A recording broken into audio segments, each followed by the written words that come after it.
ये तो पश्चिमी हमको सिखाते रहे, समझाते रहे हैं कि ये तो ह्यूमन सेक्रीफाइस सिखाता है, ये तो मैजिकल है, ये तो मानव बल सिखाता है, ये तो पैराडॉक्सिकल है, ये तो वो मानव बल को कहता है और फिर कहता है मांस खाना बुरा है। यह अंतर विरोधी है कि मांस खाने का निषेध करता है और बलि का विधान करता है। यही तो तर्क देता है। और क्या ये तर्क है कि तर्काभास है?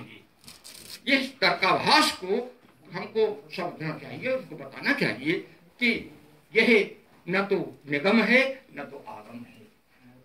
निगम क्या है? जिस निगम को वो कहते हैं कि यह निगम, यह वेद, ये बलि देता है, जो इसमें भी बलि की बात है। वो निगम क्या है? वह निगम है यज्ञ। वह श्रौत धर्म क्या है? याग है। याग का क्या मतलब होता है? देवतोद्देशी न द्रव्य त्यागो याग। पंडित जी आपस्तंभ परिभाषा कहती है कि यज्ञ का मतलब है देवता है, कोई द्रव्य है विहित। हर देवता को हर चीज नहीं दी जा सकती, विहित चीज दी जाएगी।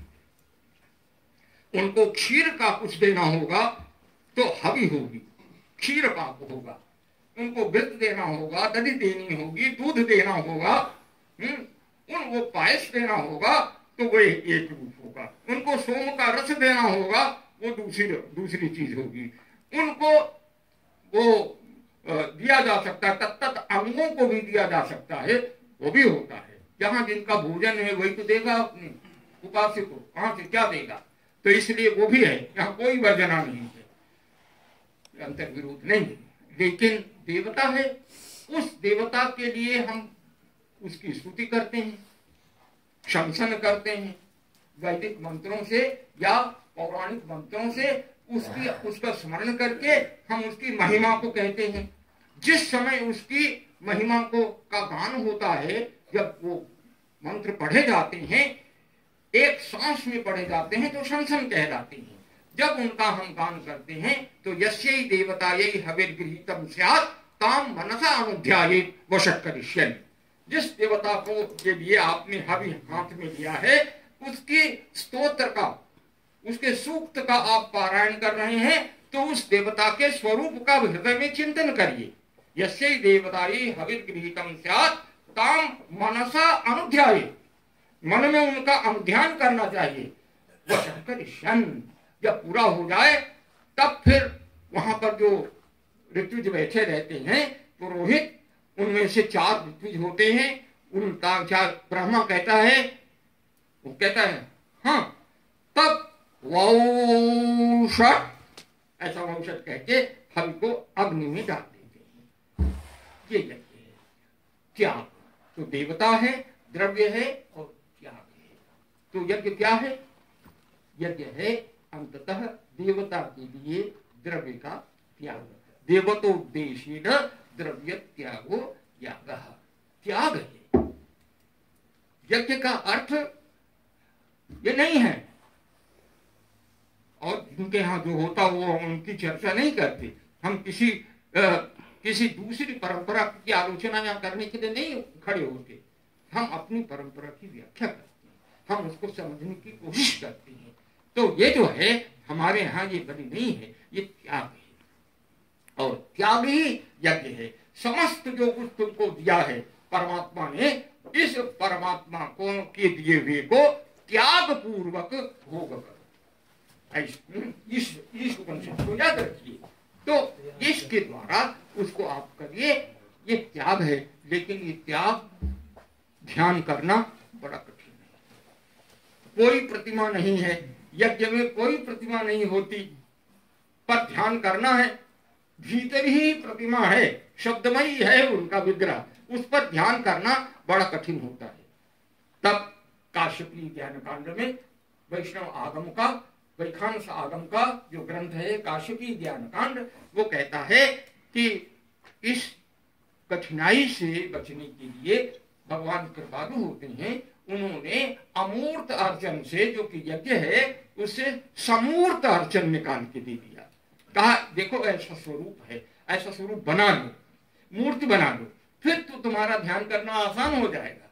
मंदिर में चले गए, थोड़ी देर उनको देखा, फिर आंख मूंद के भीतर ध्यान किया और ध्यान करके उनके साथ एकाकार हो, तादात्म्यापत्ति की भावना की, उनको प्रणाम किया। आगम जो है अमूर्त से समूर्त में आना, ये सारा का सारा जो संग्रहालय है ये अमूर्त के समूर्त विधान का है, ये कर देता है।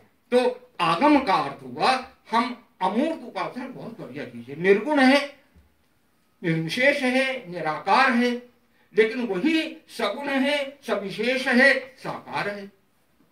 तो इसलिए निर्गुण निर्गुण वो बहुत ऊंची उपासना है, उसकी निंदा नहीं करते, वो तो है ही, लेकिन वो कठिन है, सब नहीं कर पाते उसको। तो सामान्य जीवन के लिए भी तो कुछ चाहिए ना, सबका अधिकार भेद है, सबके एक धर्म सबके लिए, वो सबके लिए एक धर्म, एक लाठी से सबको हाँकेंगे। हिंदू धर्म के बारे में, सनातन धर्म के बारे में यही आपत्ति उठाई जाती है कि ये तो बड़ा जटिल है, ये बड़ा जटिल है, फिर भी प्रिमिटिव है, कहते हैं very complex and yet it is primitive. ये दोनों, ये सारी शब्दावली है अंग्रेजी की उनकी, जटिल है, समझना मुश्किल है, इतना ज्यादा है कि हिंदू धर्म क्या है समझ में नहीं आता। अरे तुमको नहीं समझ में आता हो, लेकिन हमारे मालवा के पठार पर जो रहने वाले किसान हैं वो सब जानते हैं, उनको कोई दिक्कत नहीं होती। वो सब सारे देश के जो हमारी वन में रहने वाले वनवासी हैं, जो गांव में रहने वाले गांववासी हैं, जो कस्बे में रहने वाले नगरवासी हैं, वे सब जानते हैं। जो दिल्ली में रहने वाले महानगरवासी हैं, उनमें से कुछ होता है, जाने चाहे न जाने, न जानो, लेकिन जो शेष केवल महानगर की साउथ दिल्ली में रहने वाले लोग ही भारतवर्ष के हैं। क्या उतने भारतवर्ष है? या महानगरों के जो छोटे छोटे पॉकेट हैं, जो मैकाले की शिक्षा में पढ़ करके, और मैकाले की शिक्षा में पढ़ करके ही तिलक हुए, महात्मा गांधी हुए, गांधी जी हुए, तो उसी में से तो निकले, लेकिन कुछ ऐसे निकले जो कि बिल्कुल अपनी जड़ों से कट गए हैं, वो नहीं जानते, लेकिन बाकी लोग तो जानते हैं ना। नहीं तो ये संघर्ष में इतने लोग कहां से आ जाते? अगर नहीं जानते होते तो बिना बुलाए, न कोई निमंत्रण पत्र भेज रहा है, न कोई कुछ कह रहा है, अब जरूर थोड़ा सा मीडिया में प्रचार हो जाता है, लेकिन कोई ऐसा बुलाता थोड़े, खुद ही चले आते हैं, जानते हैं तब आते हैं। यह जो कहा कि वो जानते नहीं, ये इसलिए अंतः प्रज्ञा है, तर्क है, और तर्क के साथ लोक प्रसिद्धि है। यह आगम है। आगम क्या है? वह आगम है जो अंतः प्रज्ञा है, वह तर्क है जो अंतः प्रज्ञा के अनुसार है, और तीसरी चीज है वह है लोक में प्रसिद्ध, अबाधित, अविगीत, जिसका किसी भी प्रकार से अविगान नहीं है, जो बाधित नहीं हुई है, जो उसकी निंदा नहीं की गई है, ऐसी अनिंदित लोक में जो प्रसिद्धि है, व्यवहार की जो का साधक है, वो भी धर्म है। इसलिए शास्त्र में वो है और लोक में भी है। इसलिए लोक से लोक प्रसिद्धि ये आगम है, इसी का नाम आगम है। इसी को भर्तृहरि ने वाक्यपंजी में कहा, इसी को अभिनवगुप्तपाद ने तंत्रालोक के अंत में इसका प्रतिपादन किया कि वो जो लोक प्रसिद्धि है वो ही प्रमाण है, अबाधित है, उसी से व्यवहार चलता आया है। मालूम है कि जब कोई मंगल आए, मंगल का समय आए, तो हल्दी लगा लो, हल्दी में वस्त्र को रंग लो, उसको जरा पहन लो, मंगल की कामना होगी। वो सुंदर पीला रंग है, उस पीला रंग के पीछे एक अपूर्व मंगल कामना है। इसको तर्क से समझना है, समझो, लेकिन तर्क से नहीं, ये भाव से समझा जाता है। इसको भाव से समझने की बात है, इसलिए वह लोक मंगल है। उस लोक में ये व्यवहार से चला आया है हरिद्रा के द्वारा। यहाँ कोई मंगल कार्य होगा, शुभ कार्य होगा, हल्दी का प्रयोग कर लो थोड़ा सा। नाई जो है हल्दी लेके जाएगा और देता रहा है। अब आप निमंत्रण पत्र वगैरह छपवा करके जाते हैं, खुद देते हैं, लेकिन वहां तो नाई जाता था और हल्दी और चावल दे आता था, बस यही निमंत्रण होता था। इसी से लोग आते थे। ये हरिद्रा है। अब हरिद्रा की वैज्ञानिक, आजकल वैज्ञानिकता का बहुत बड़ा जोर है, हर चीज को वैज्ञानिक बना दो, माने उसमें से भाव के अंश को निकाल दो, बुद्धि के अंश को उसमें बस वही है, बुद्धि का अंश भी रहने दो। यह इससे बड़ी क्षति होती है हमारे लिए। वह सब का सब सेलिब्रेशन हो जाता है। आचार्य विद्यानिवास मिश्र जी को, उनके शब्दों को ले तो कहेंगे कि वो सेलिब्रेशन हो जाता है, एक उपचार हो जाता है, एक फॉर्मेलिटी हो जाती है और एक अहंकार हो जाता है। मैं सेलिब्रेट कर रहा हूं, मैं इसमें इतना पैसा लगा रहा हूं। ये फूहड़ प्रदर्शन है, संपत्ति का फूहड़ प्रदर्शन है। यहां से वो भाव निकल गया है, उत्सव नहीं बन पाता। ये तो उत्सव है ना, उत्सव को सेलिब्रेशन बनाते हैं और फिर सेलिब्रिटीज को बुलाते हैं आप। ये जो है क्या उस आंतरिक तत्व को भूल जाना, ये आगम को भूल जाना है, ये लोक को भूल जाना है। यह लोक है। लोक क्या है? आचार्य विद्यानिवास मिश्र को याद करिए। आचार्य आके बोला करते थे, याद कहते थे, मैं यहाँ लोक का प्रचार करने के लिए नहीं आया हूं, मैं तो लोक में भागीदारी करता हूं, आपसे कहने आया हूं कि वो भागीदारी आप करिए, उसके साथ आप भावना को उसको मत भूलिए, उसमें रहिए, भाव में रहिए। इसी से आगम होगा, इसी से निगम होगा, इसी से लोक होगा। शास्त्र और लोक में वो अंतराल नहीं रह जाता। अतएव शास्त्र और लोक के बीच का यह जो अंतराल नहीं होने पाए, कभी शास्त्र लोक बनता है और कभी लोक शास्त्र बनता है। ये आचार्य अभिनव गुप्तपाद के आविर्भाव का 1000वां वर्ष है। सारे देश में आचार्य अभिनव गुप्तपाद का इस समय जयंती का क्रम चल रहा है। अभी मैं केरल से लौटा हूं, तमिलनाडु से लौटा हूं, पूरे देश में जम्मू से लेकर के और केरल तक आचार्य अभिनव गुप्तपाद का, माने आगम शास्त्र के महान व्याख्याता का 10वीं शताब्दी के अंत में, 11वीं शताब्दी के अंत में जो है उनका, हम उनको याद किया जा रहा है। वो कहते हैं कि लोक प्रसिद्धि है, इसको लोक प्रसिद्धि को हे न मानो, उसको फोक मत बना दो। फोक क्या है? फोक ये है फोक वेज। विद्यानिवासी कहते हैं कि वो कहते हैं कि वो रास्ते जो भुलाए जा चुके हैं। फोक वे का मतलब होता है, फोक इटिमोलॉजी का मतलब होता है वो निरुक्ति जो तर्क से समझ में नहीं आती, जो भुलाई जा चुकी है। वे रास्ते जो भुलाए जा चुके हैं और इसके ऊपर वे रास्ते और वो ढंग जो अनगढ़ है, जो असुंदर है, जो जट है, वो फोक है। क्या हमारा फोक वैसा है? क्या हमारा लोक वैसा है? वो तो सुंदर है, वो तो भुलाया नहीं गया है, अभी भी वो है, अभी भी चल रहा है, इसलिए फोक नहीं है। अंग्रेजी में आपने कहा और गया, उसका अर्थ चला जाता है। यह तो लोक है जो आलोकित होता है। ये जो लोक है, आ गए तुमको याद कर रहा था। तो ये जो लोक है ये आलोकित करता है। ये आलोक उसी से बना है। आलोक शब्द जो है प्रकाश, उसी लोक धातु से है, लोक धातु से है। ये अवलोकन आप करते हैं, अवलोकन करते हैं जो आपके इंद्रियों के सम्मुख प्रकट हो जाता है। वो रूप है, वो रस है, वो गंध है, वो स्पर्श है, वो श्रवण है। ये जो कुछ आपको प्रकाशित हो रहा है कहीं छिपा नहीं है, ये लोक है और इसको आप ग्रहण करते हैं और इसको आप उत्सव है। जब आप इसको निचोड़ते हैं, सोम को निचोड़ते हैं तो वो भर जाता है और भरता है तो छलक जाता है। जो छलक जाता है वह उत्सव है, उद्गत है, सवन है।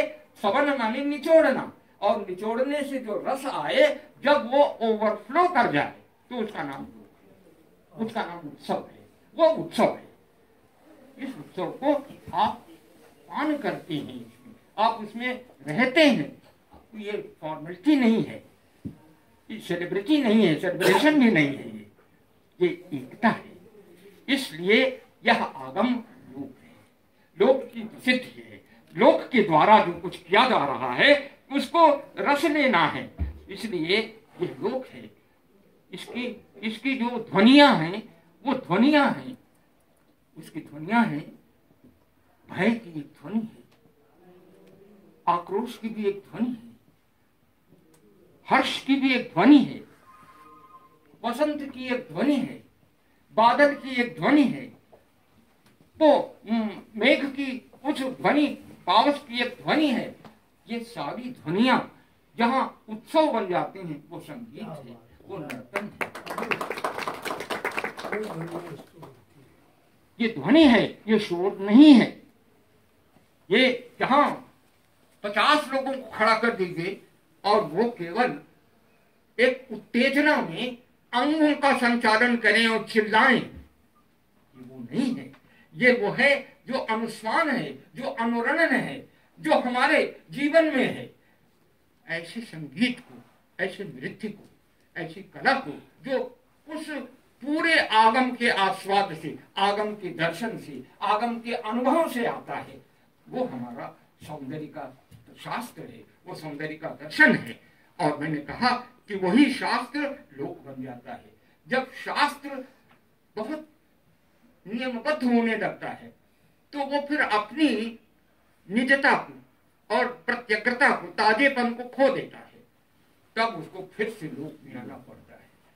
और ये जो लोक है जब बहुत वो नियमित नहीं हो पाता, परिमार्जन नहीं हो पाता, तो लोक का परिमार्जित रूप हो जाना ये शास्त्र है। तो परिमार्जन मार्ग है।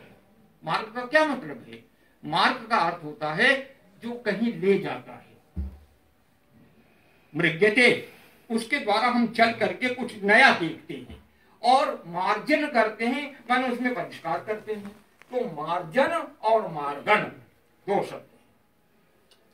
तो जो देशी है जो लोक में है, और जब उसी देशी को हम परिमार्जित करते हैं और जब उससे नए रास्ते खोजते हैं तो फिर वो मार्ग बन जाता है। तो उसको परिष्कार करना और उसको नया रूप देना, नित्य नया परंपरा का रूप दे देना, यह पर से पर हो जाता हुआ यह आगम है। और इस आगम का इसलिए एक तो वैदिक धर्म है जो यज्ञ है, जो समष्टि का है, जहां एक नहीं है, जहां सब बैठ करके और कर रहे हैं, समष्टि मूलक है। जो अंतर्मुख है और फिर बहिर् देखता है वो यज्ञ है। लेकिन जब वही समूर्त हो जाता है तो फिर वह समष्टि रूप में भी आता है, पर व्यष्टि रूप में उसकी फिर वो योग हो जाता है। साधना के रूप में वो योग का रूप ले लेता है।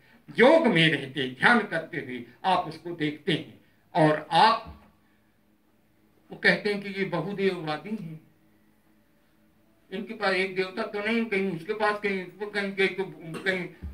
नदी के पास जाएंगे, कहीं पेड़ के पास जाएंगे, कहीं पर्वत के पास जाएंगे, कहीं भूत के पास जाएंगे, कहीं यक्ष के पास जाएंगे, और फिर इनके कितने देवता हैं, ये उनका आक्षेप है। तो क्यों? क्योंकि हम सारी सृष्टि के साथ एकाकार हैं।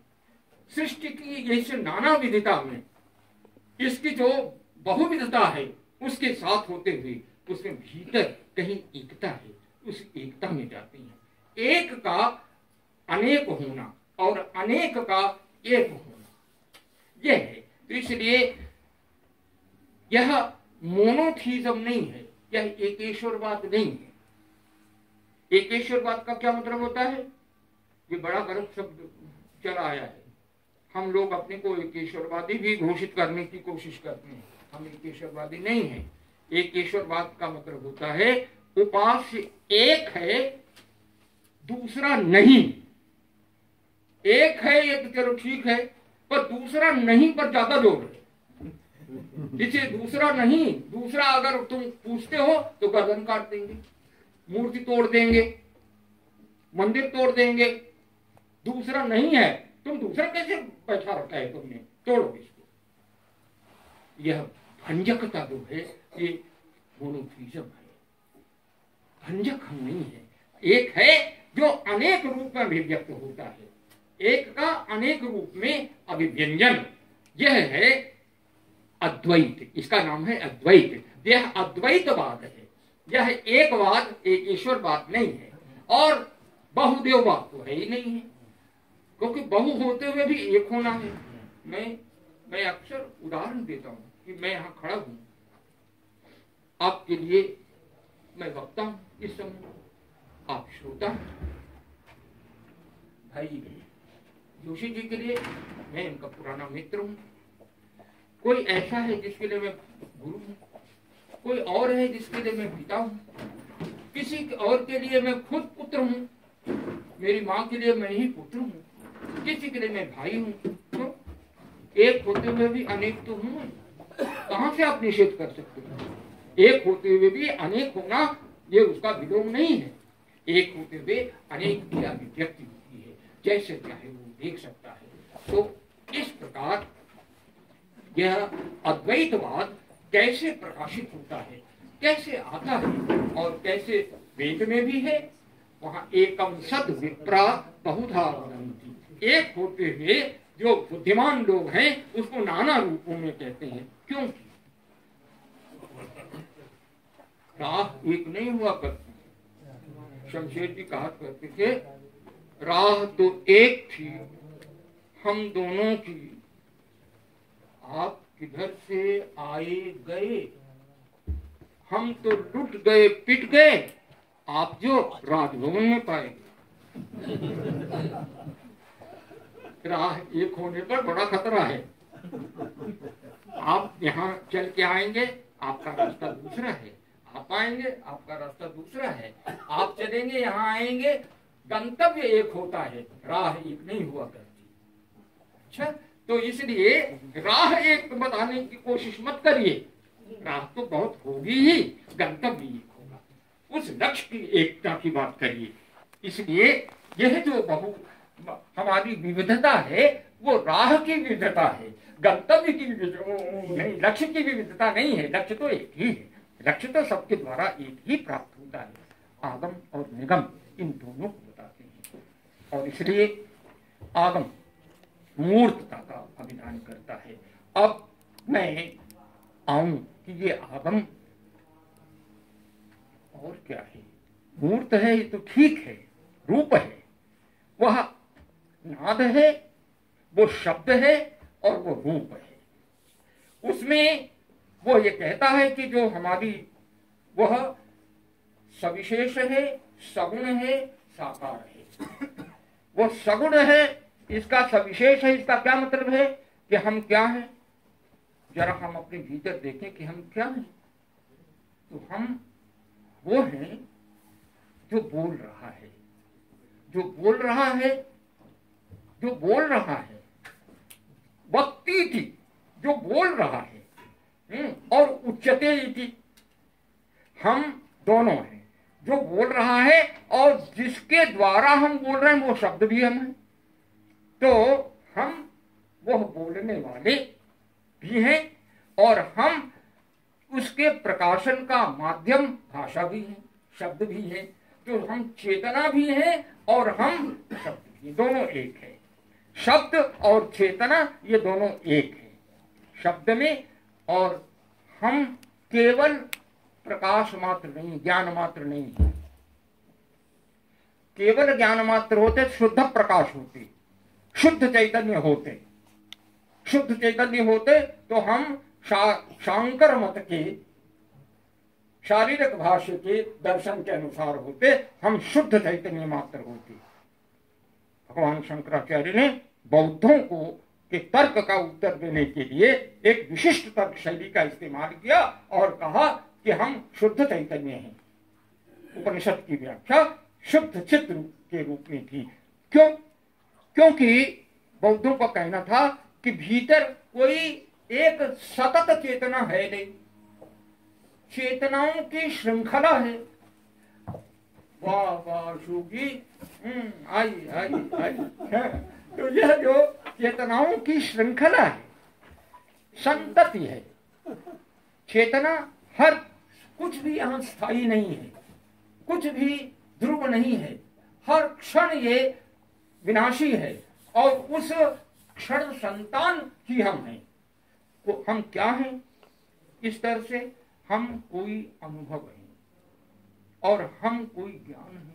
यही तो मैं हूं, कोई ना कोई ज्ञान और कोई ना कोई अनुभव। इसका सतत जो एक क्षण में ज्ञान है वो दूसरे क्षण में नहीं है, जो एक क्षण का अनुभव है वो दूसरे क्षण का अनुभव नहीं है। तो इसलिए क्षण की जो प्रवाह संतति है, यह विज्ञान की संतति। इस विज्ञान में ज्ञान भी है और अनुभव भी है। इस विज्ञान में ज्ञान और अनुभव का प्रवाह क्षणिक, यही हम है। और कहा इसके अलावा कुछ नहीं है, आप कुछ जान ही नहीं सकते। आप ये मेज है कि नहीं कुछ पता नहीं, मेज का ज्ञान हमको हो रहा है भीतर, ये पता नहीं सही है कि गलत है, पर ये जो ज्ञान है ये गलत नहीं है, ये भीतर हो रहा है और हर क्षण ये बदल रहा है। जाति गुण क्रिया संज्ञा में ये बदलता चला जा रहा है। ये विकल्प है, विकल्पात्मक ये होता है। उसे निर्विकल्प में चले जाना ये बहुत लोग मानते हैं। ये सविकल्प से निर्विकल्प में जाना, जो यह सतत ज्ञान का यह इसका ये आकार है, ये इसका रंग है, ये इसका रूप है, ये इसका गुण है, ये इसका धर्म है, ऐसा जो हम चीजों को देख रहे हैं ये विकल्पात्मक है। बस वो शुद्ध ज्ञान रह जाए वेदांतियों की तरफ से, आप शंकर मत की तरफ से शंकराचार्य जी उलट देते हैं, कहते हैं हाँ ये तो ठीक है निर्विकल्प है, लेकिन वह है नहीं तो इसकी स्मृति कहाँ है? जो हम अनुभव कर रहे हैं, जो ज्ञान है, ये अगर है नहीं है तो केवल संतति से इसकी, संतान से इसकी व्याख्या नहीं हो सकती। इसलिए भगवान शंकराचार्य ने निष्क्रिय, निर्गुण, निराकार शुद्ध चैतन्य की स्थापना की। आगम कहता है सभी आगम, सामान्य बातें आगम की सोच लीजिए, समझ लीजिए। आगम कहता है कि नहीं, मैं हूं और मेरे भीतर एक क्रिया भी हो रही है, मैं जानता हूं कि मैं हूं।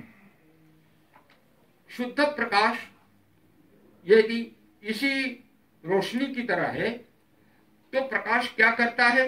प्रकाश बाह्य वस्तु को आवरण हटा देता है। आप जान लेते हैं प्रकाश का कार्य क्या है, फंक्शन क्या है? प्रकाश का फंक्शन है बाह्य विषय को दिखा देना, आवरण को हटा देना। ठीक है, ये भी कर रहा है, ये लाइट भी कर रही है, पर ये जड़ है। ये केवल इतना ही कर सकती है कि विषय को प्रकाशित कर दे, पर इसको पता नहीं है कि ये प्रकाशित कर रही है। मैं प्रकाश हूं, मैं ज्ञान हूं, मैं विषय को प्रकाशित कर रहा हूं और मैं जानता हूं कि प्रकाशित कर रहा हूं। मैं हूं और मैं जानता हूं कि मैं हूं। इसको आप निषेध भी कर दीजिए, लेकिन अंतर उस मैं को निषेध कर सकते हैं। आप ये कह सकते हैं कि मैं नहीं हूं। अरे ये निषेध करने वाला तो है ही। जब निषेध करने वाला मैं नहीं हूं जब कहते तो मैं तो कहते हो, तो इस मैं का निषेध कैसे होगा? आत्मा वारे द्रष्टव्य श्रोतव्य मंगतव्य, जिसका निषेध नहीं हो सकता उस आत्मा को जानो, उस स्व को जानो। वो क्या है? वो प्रकाश भी है और प्रकाश में रहने वाला विमर्श भी है, क्रिया भी है। सर्वथा निष्क्रिय नहीं है, सर्वथा निर्विशेष नहीं है। वह निर्गुण, निराकार, निर्विशेष, निर्विकल्प होते हुए भी सगुण, साकार, सविशेष, सविकल्प है, दोनों है। यही आगम का ये मतलब है ना। आगम का ये मतलब नहीं है चुप काली कलकत्ते वाली वतन जाए खाली। तंत्र का ये मतलब नहीं है। तंत्र का मतलब है कि हम हैं और हम जानते हैं कि हम हैं। हम हैं और हम जानते हैं कि नाम और रूप में हम प्रसिद्ध हो रहे हैं। नामात्मक हैं और रूपात्मक हैं। नाद में भी हम हैं और रूप में भी हम हैं। नाम में भी हैं और रूप में भी हम हैं। और व्याकरण कर रहे हैं हम, अपनी का ही आकरण कर रहे हैं, विविध रूप से आकरण कर रहे हैं। हम खुद ही विविध होते जा रहे हैं और आप खुद ही विविध होते लेते हुए उस एक होते जा रहे हैं। क्रम से अक्रम में जा रहे हैं, अक्रम से क्रम में आ रहा हूं, उन्मेष से निमेष में जा रहा हूं, निमेष में उन्मेष में आ रहा हूं। ये चल रहा है, इसी का नाम आगम है। यह आगम, यह तंत्र अद्भुत रूप से वैदिक और वेदिक दोनों है। वैदिक आगम सौर, स्कांद और गणपत्य, वैनायक। तो वैनायक, सौर और स्कांद तीन है और वैष्णव, शैव और शाक्त तीन ये है, छह। ये तो वैदिक है, वेद से आए हुए हैं। ध्यान रखिए, सूर्य पर देवता कौन है? सूर्य वेद में भी है। भगवान सूर्य आदित्य हैं। आदित्य के जो 12 हैं रूप वो आदित्य हैं, 12 आदित्य हैं, 8 वसु हैं, 8 वसु हैं, 11 रुद्र हैं और शतरुद्र भी हो सकते हैं। तो ये शतरुद्र हैं। अतएव आदित्य वसु हैं, गण हैं, वो मरुदगण हैं, वसुगण हैं। माने एक नहीं, वसुओं का, देवताओं का समूह है। विश्व देव हैं तो एक भी है, एकाकी भी है, समूह में भी है, गण में भी है। अतएव सौर आगम है जो सूर्य को उपास्य मानते हुए उस प्रकाश के अधिदेवता को, जो स्थूल प्रकाश का प्रकाश है और जो उस प्रकाश का भी प्रकाशक है। उपनिषद कहती हैं कि जिससे यस्य भाषा सर्वविदं विभाति, जिसके प्रकाश से ये सब कुछ प्रकाशित हो रहा है, वो आदित्य है। उस आदित्य तो ठीक है, पर उस आदित्य में भी एक जो समष्टि चेतना है उसकी उपासना की जाती है। हम प्रकृति की जड़ शक्तियों के उपासक नहीं हैं। याद रखिए, हमको पढ़ाया जाता रहा है 150 साल से कि प्रकृति की जड़ शक्तियों की उपासना